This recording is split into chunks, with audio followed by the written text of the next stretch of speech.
কোচবিহার তুফানগঞ্জ মহকুমার জায়গায় চিড়াখানা এলাকায় ইট ভাটার জন্য অবৈধভাবে 3 ফসলি জমির মাটি কাটার বিরোধিতা করে মিছিল বিজেপির। বাধা দানের অভিযোগ তৃণমূল কংগ্রেসের বিরুদ্ধে।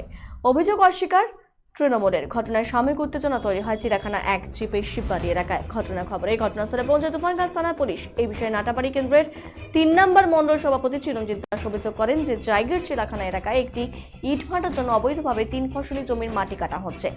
তৃণমূলের মদতে চাষযোগ্য জমি নষ্ট হয়ে যাচ্ছে।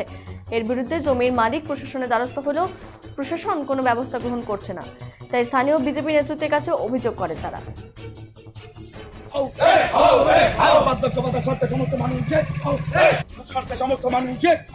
Get ready to celebrate the biggest New Year party at Kurimoho Royals with unforgettable night of music, dance and celebration.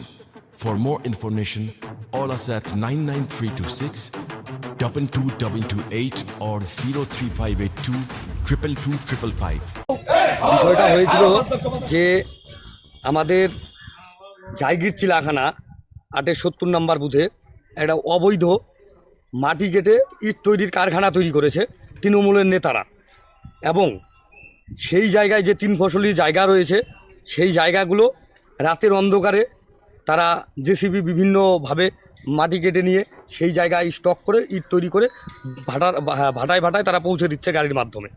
তো এবার এই জায়গার যারা জমিওয়ালা, যারা এই চাষাবাদের উপর নির্ভর করে বেঁচে আছে, তারা আমাদের অভিযোগ জানায় এবং আমরা পরবর্তীতে লিখিতভাবে আমরা পরিবেশ দপ্তর, বিএলও থেকে শুরু করে কৃষি দপ্তর, বিডিও সবাইকেই দিয়েছি, কোনো সুরাহা পাইনি।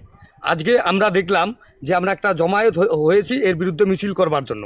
সেই জায়গায় তৃণমূল এবং পুলিশ উভয়ে মিলে আমাদের বাধা দেয়, আমাদের মিছিল করতে দেয় না। তার কারণ এখানে বোঝা যাচ্ছে যে তারা এই মাটির সিন্ডিকেটের সঙ্গে পুলিশ পর্যন্ত জড়িত, সরকারি প্রতিনিধিরা জড়িত, তৃণমূলের লিডাররা তো তারা দিনে দুপুরে যেভাবে এই যে আজকে অবৈধভাবে মাটির বিজনেস করছে, তারা রাতারাতি বড়লোক হচ্ছে। তো তারা টাকা পয়সা দিয়ে সমাজের যারা সমাজ বিরোধী তাদের নিয়ে আজকে একটা হামলার পরিবেশ তৈরি করেছে বিজেপির কর্মীদের উপর। তারা অ্যাটাক। ব্যাপারটা হলো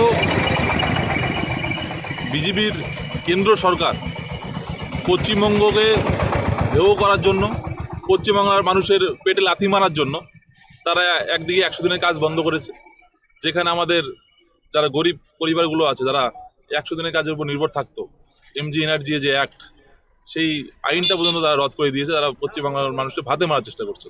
অপরদিকে তাদের স্থানীয় কিছু চুনোপুটি নেতা এই চিলাখানার এই বাংলা ভাটায় প্রায় 500 পরিবার এখানে কাজ করে, সেখানে তারা গিয়ে ডোনেশন চেয়েছিল যে আমরা আমাদের সহকারী সভাপতি, আমি যুব রাজনীতি থেকেই উঠে আসা ছেলে, আমি যখনই বিভিন্ন এলাকায় যাই আমার সঙ্গে যুবদের একটা নিবিড় সম্পর্ক রয়েছে।